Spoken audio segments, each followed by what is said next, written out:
আসসালামু আলাইকুম বিয়াস, সবাই কেমন আছেন? নতুন আরেকটি ব্লগ ভিডিওতে আপনাদেরকে স্বাগতম। আজকে আমার কাজ নিয়ে ভিডিওটা হচ্ছে। ভিডিওতে আমি কত পাচ্ছি বা কত টাকা বেতন পাই দৈনিক সেটা আপনাদেরকে দেখানোর চেষ্টা করব। ধৈর্য সহকারে পুরো ভিডিওটা। এই মুহূর্তে আমি আছি আমার গাড়ি ঘরের সামনে। আমি এখন দোকানটা খুলে গাড়িটা বাইর করি, আমি মাল নিয়ে বের হয়ে যাবো। আমি এখন গাড়ির মধ্যে তেরপাল বিছামো, কারণ যেহেতু মাছ উঠামো এখানে, তাহলে তেরপাল অবশ্যই দিতে হবে। আমি গাড়ির মধ্যে এখন তেরপাল বিছামো। দেখতেছেন সবাই মাছগুলো গাড়িতে উঠাইতেছে। এখানে আমি সহ আরো কয়েকজন আছে, সবাই মিলে মাছ আনছি, সেজন্য সবাই সবার গাড়িতে মাছ উঠাইতেছে।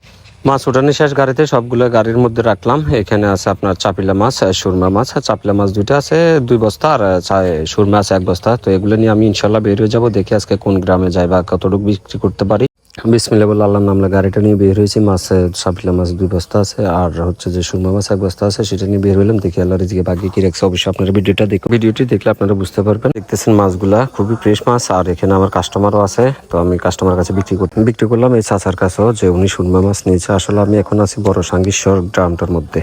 আলহামদুলিল্লাহ, আমি বড় সাঙ্গীশ্বরে বেশি মাছ বিক্রি করছি। এখানে বড় সাঙ্গীশ্বর মানুষগুলো আসলে অনেকটা ভালো, বা তাদের ভাষা ব্যবহারটা অনেকটাই অমায়িক হয়েছে। আমার সাথে যে ভাষা ব্যবহারটা করছে এটা অনেকটাই ভালো লাগছে আমার কাছে। তো বড় সাঙ্গীশ্বর আমার আশা করি মাছ শেষ হয়ে যাবে। আশা করি বড় সাঙ্গীশ্বরের মালগুলো শেষ হয়ে যাবে। বড় সাঙ্গীশ্বরের পরে আমি যুক্তিখোলা আসলাম। যুক্তিখোলা আসার পরে ইনশাল্লাহ মাছগুলো শেষ হয়ে গেছে। আল্লাহর কাছে লাখো শুকরিয়া, আমার মাছ শেষ। আমি এখন 12 উদ্দেশ্যে রওনা দিব। মাছ বিক্রি করা শেষ, আমি এখন 12 উদ্দেশ্যে রওনা দিচ্ছি। কারণ আমি আপনাদেরকে কাস্টমারগুলো দেখাতে পারিনি, যেহেতু আমাদের কাছে মাছ মহিলা কাস্টমার বেশি, সেজন্য আমি কাস্টমারগুলো দেখাতে পারিনি। মাছ বিক্রি করা শেষ, আমি হিসাব করে দেখলাম আমার প্রায় 1200 টাকা আছে। আলহামদুলিল্লাহ, আল্লাহর দরবারে লাখো শুকরিয়া। আমি আজকে 1200 টাকা ইনকাম করলাম। আর যা হয়তো আগামীকাল আপনার গ্রামে যেতে পারি। আর যারা আমার ভিডিওটা দেখতেছেন সবাই লাইক শেয়ার কমেন্ট করে দিবেন, হয়তো আপনার গ্রামে যেতে পারি। অপেক্ষা করুন। ধন্যবাদ, সবাই ভালো থাকবেন।